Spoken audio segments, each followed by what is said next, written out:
Welcome to It's a Woman's World, a show which discusses any and all topics under the sun from a woman's point of view. Our program believes that all women at all times should be treated with respect. Here's today's moderator, Tai Goodwin. Hello, everyone. Welcome to another episode of It's a Woman's World. I'm Tai Goodwin. I am the moderator of today's episode, and I'm very excited because we have a special episode. We have a panel discussion today around education from a Black woman's perspective. So let's get started by introducing the guest on today's show. First, we have Candy Pettiford. She is a Renaissance wise woman. Candy, thank you for joining us. I love it. Thank you so much, Ty. I'm going to have a good time with this conversation here. I can't wait. And Yes. then we also have Jamela Pettiford. Yeah. And she is a community builder, actress, singer, extraordinary talent. Aw, Welcome. Thank you, and it's always fun being with you, Ty. Thank you. Yes, yes. And we have Shaundelle Darris, who is the founder of Resiliency. Welcome, Shaundelle. Thank you so much. I am honored to be here. So, as I said, we're going to have a really exciting conversation today around the topic of education. One of the questions that has come up a lot recently is college education worth it? When I was brought up, I was told that you have to go to school, you have to go to college. Yeah. It is a must to get an You're absolutely education right. and to get a degree. But when you take a look at the environment and the economy, what I'm hearing now is that instead of education being the way out of poverty or out of a bad environment where you're growing up or where you're living, it is a way into debt. Yeah. And so I wanted to talk about that. Yeah, What's yeah. our experience? What lessons have we learned from our own educational journey about the value of a college experience? And Shaundelle, I want to start with you. What's been your experience around college education? Is it worth it? I had the same upbringing similar to yours, is where for me to be successful, for me to get the great salary, for me to be, moving up the ladder, I had to have a college degree. However, as I walk my walk through life, I have found that that's not true. Is education important? Absolutely, but there are other alternatives available for us to be successful in life. It is important that we show both narratives and give the student the choice of what route they should go. Absolutely. Yeah, how about Candy or Jamela? How about you? Yeah, education, absolutely. Very important. I mean, it is the key out of poverty. It is the key to unlock many, many doors. Yes, it is. I think the way that it is set up now, it is bringing people into the debt that you were talking about. And so you have to really be smart about how it's set up. I was fortunate to be able to have my father pay for my education, which was a blessing. However, that's not something that is afforded to everybody. If you don't have that support, if you have to pull out loans, if you have to, if you're already struggling, okay, and you have to take on the burden, you're end up paying, well into your 60s and 70s before you're done paying, and you're not getting the return on investment that I think that people go in thinking, yes, I'm coming in and I want to be able to have this degree. I'm looking to make this amount of money, and oftentimes we're finding you have the degree, you're not making the money, and yet you're putting out That's more right. than you put Absolutely. in.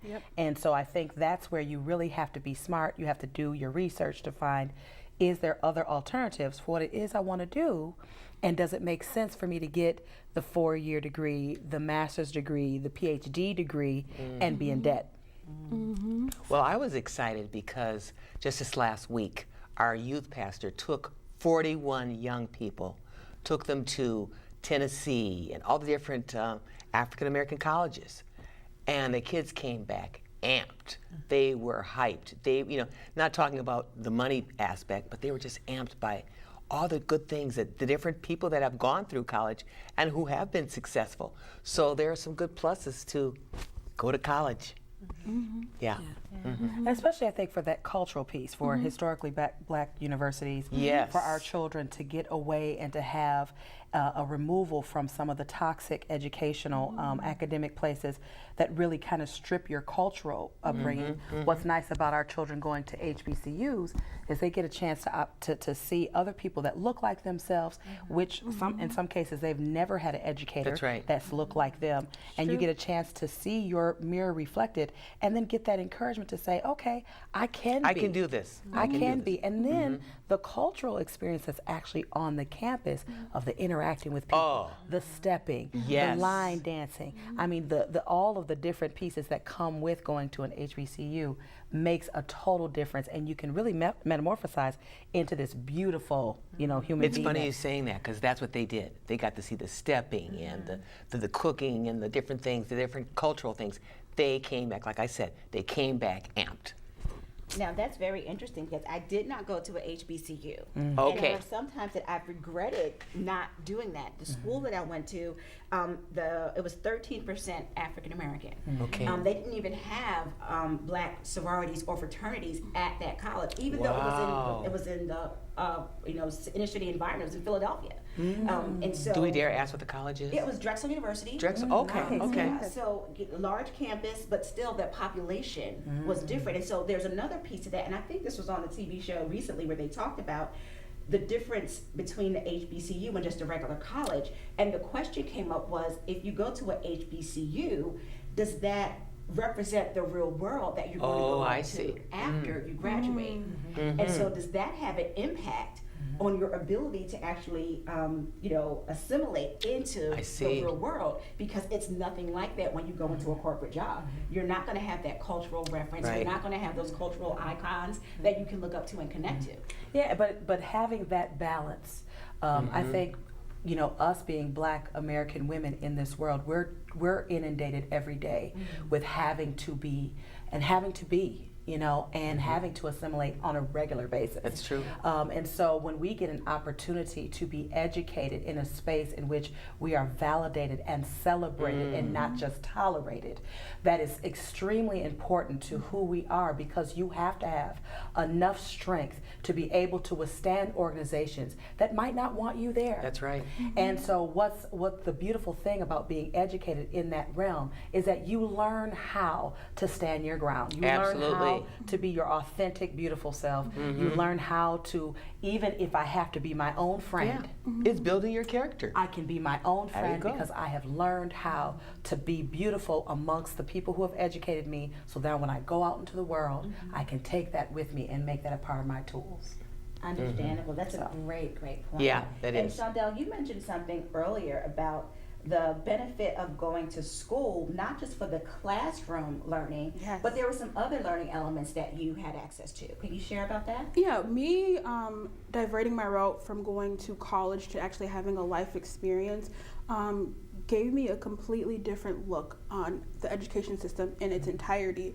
I learned how to appreciate the knowledge that you can gain from school, and not really thinking about it as me getting a better, bigger paycheck.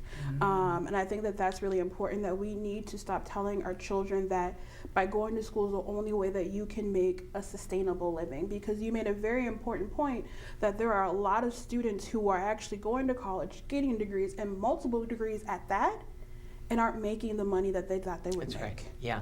And so now they're faced with the reality of, now I have all of this debt, I'm now living in poverty, and I'm not happy with what I did with my life.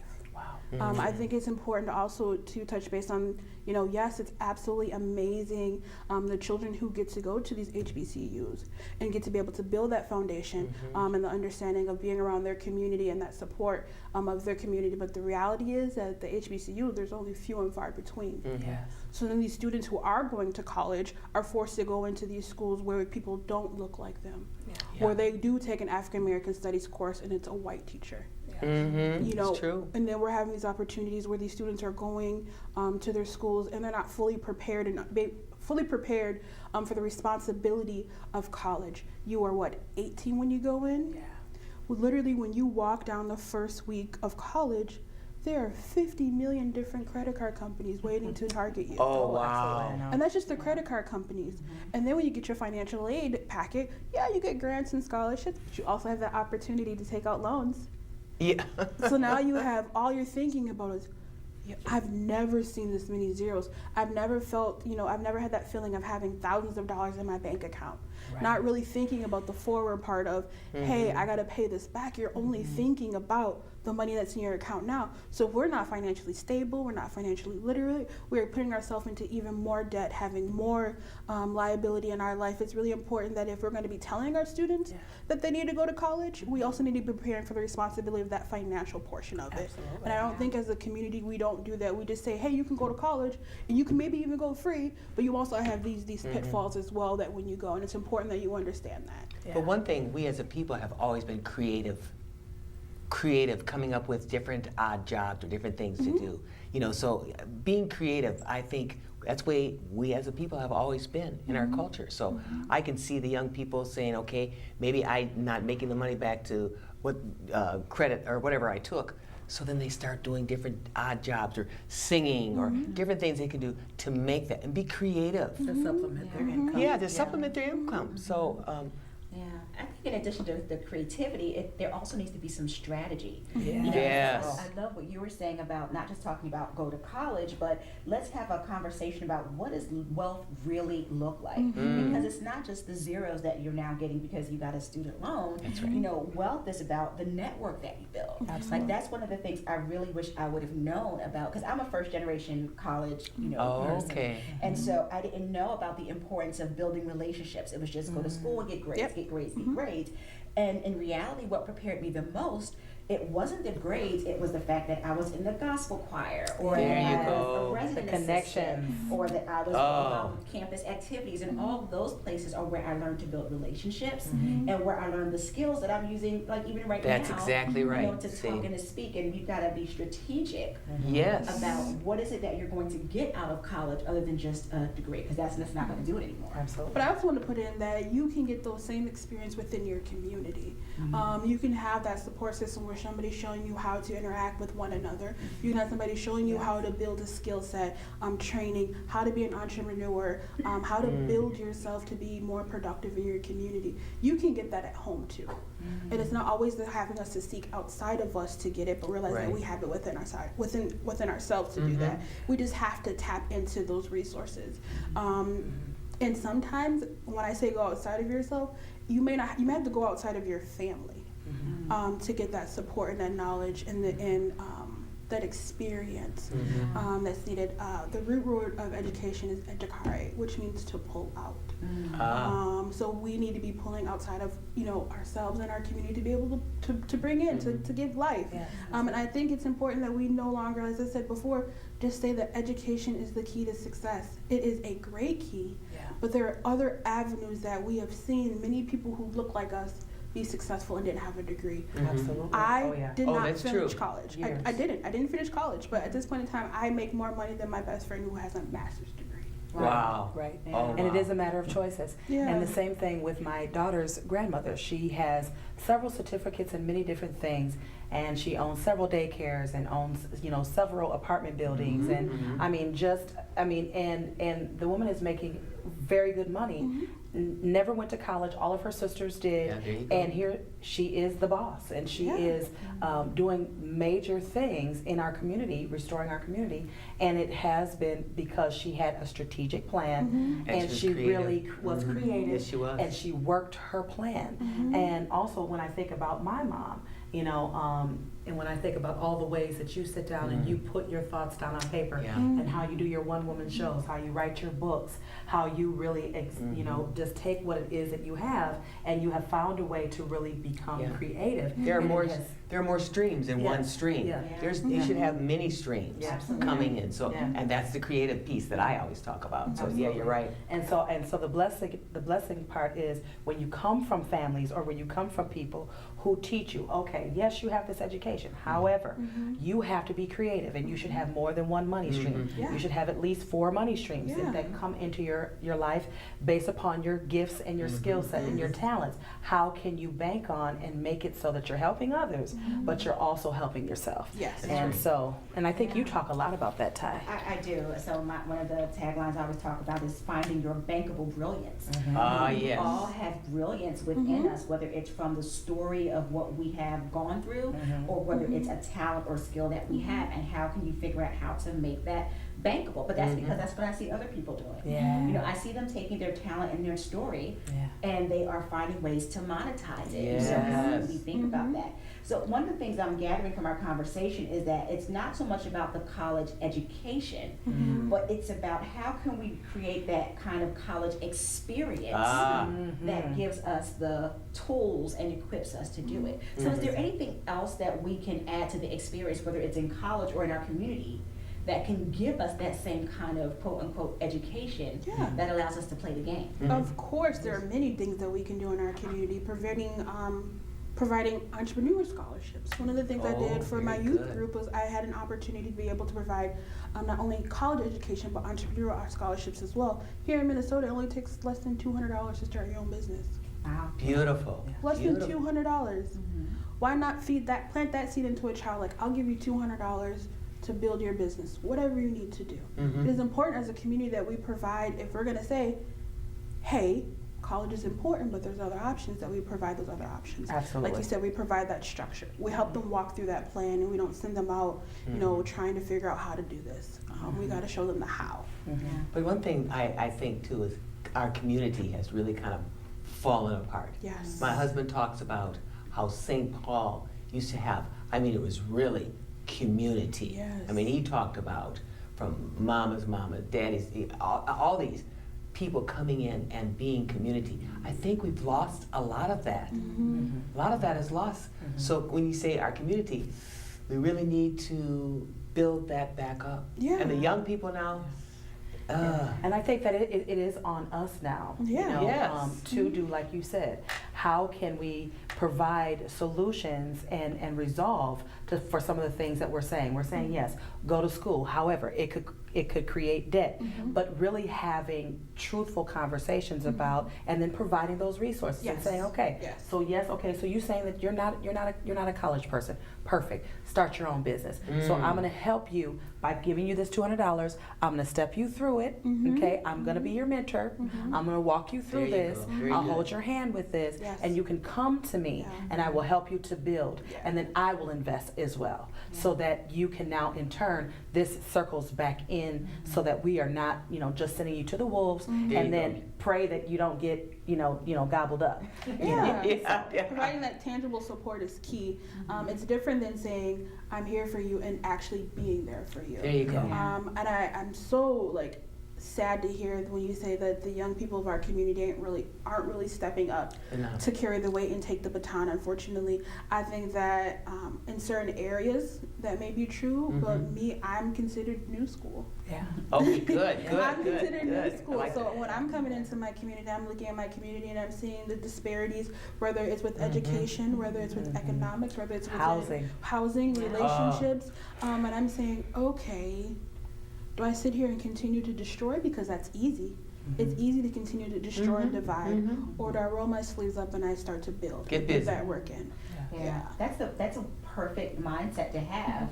And how do we replicate that? There you go. Another topic that I wanted to know quickly about a little bit was education, and is it valuable to see Black teachers in the classroom? You talk about rolling up your sleeves.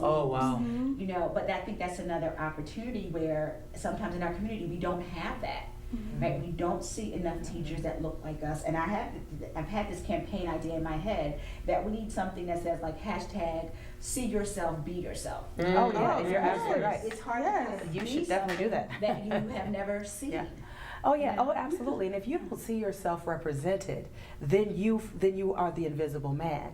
And that is the issue with our children. Our children are not being taught by people who look like them or in positions of authority. A teacher is a position of authority. Absolutely. A teacher is a position of power, okay? Because you have the right to shape the mind and the thought process of another human being. That's right. And if you don't ever see that represented, then you are not represented. And children begin to, and especially, we are relational. And if I don't like you, I don't give you permission to teach teach me. And so that's why we are seeing these educational gaps. It's not because our children are not intelligent, because we interact with our children on a regular basis, and we see the high level of intelligence that they carry with articulation, with intelligence, with creativity, okay, with the people intelligence that they have. So we know that's not true. What we are seeing is our children, just like we are relational. And if you don't like me, and if I don't like you, I do not give you permission to educate me. Now, children's books.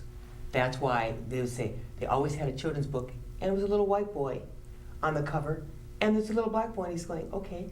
So that's why when I do my children's books, all my children's books are children of color. So when they open up, oh, I'm represented here. That's really powerful for them. They need that. It is.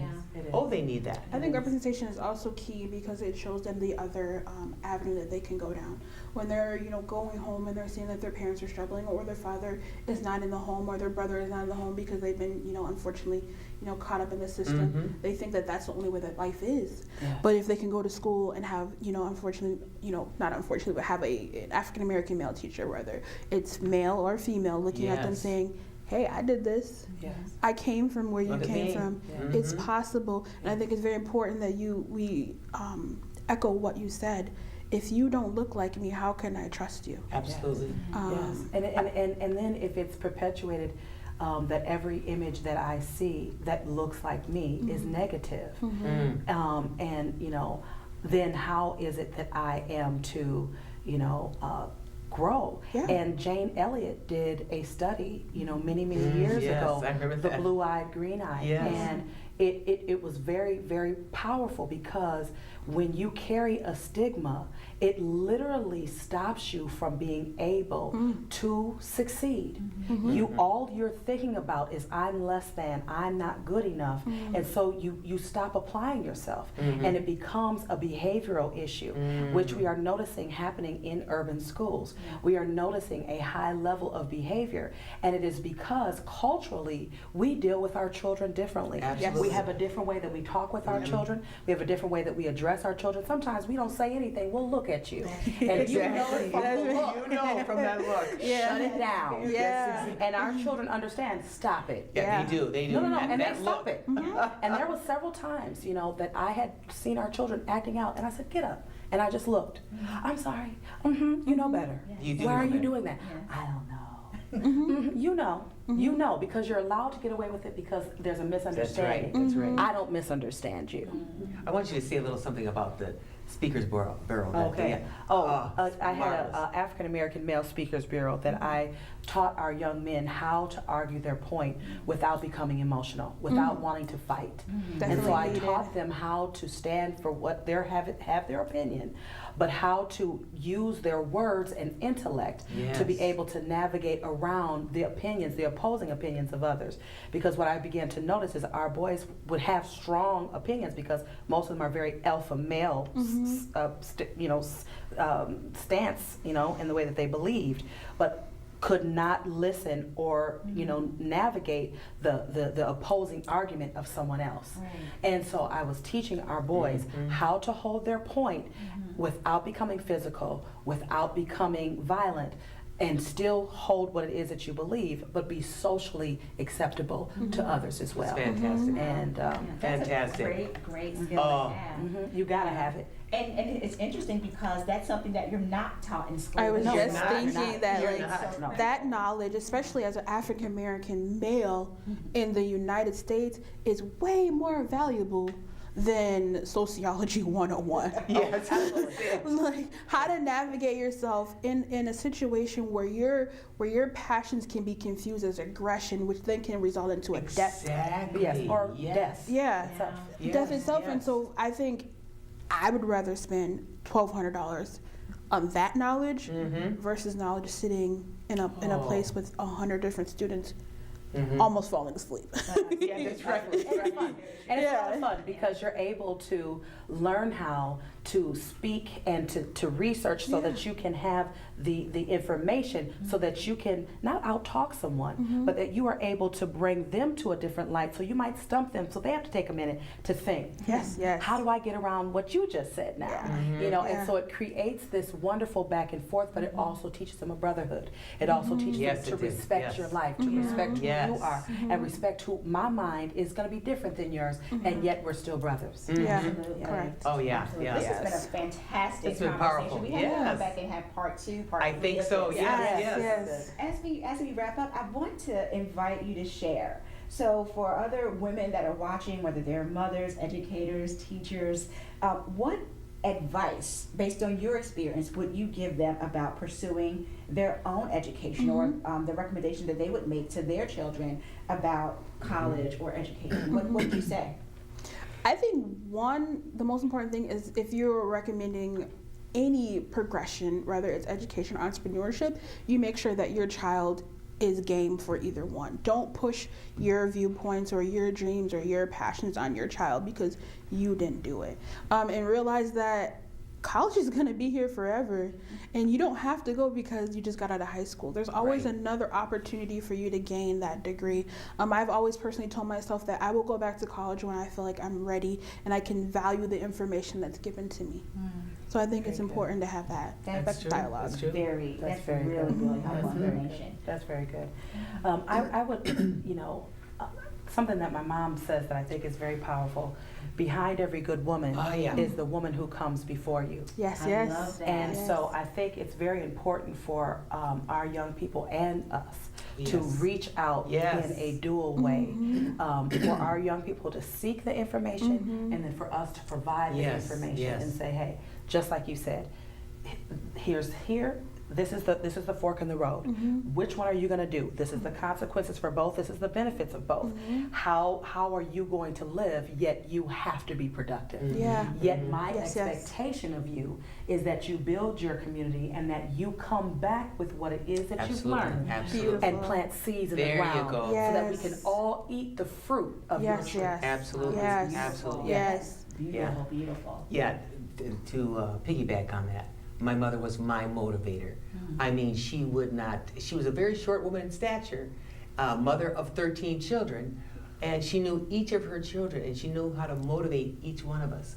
So she was that woman that came before me to really inspire. And so I think we need to, here's at this table, we need to be mentors. We need to mentor someone. Take someone aside and mentor them. Sow into them. It's powerful. Yeah. It's powerful. Yeah. It is. What about you, Tai? I would say that it's about choice. Mm-hmm.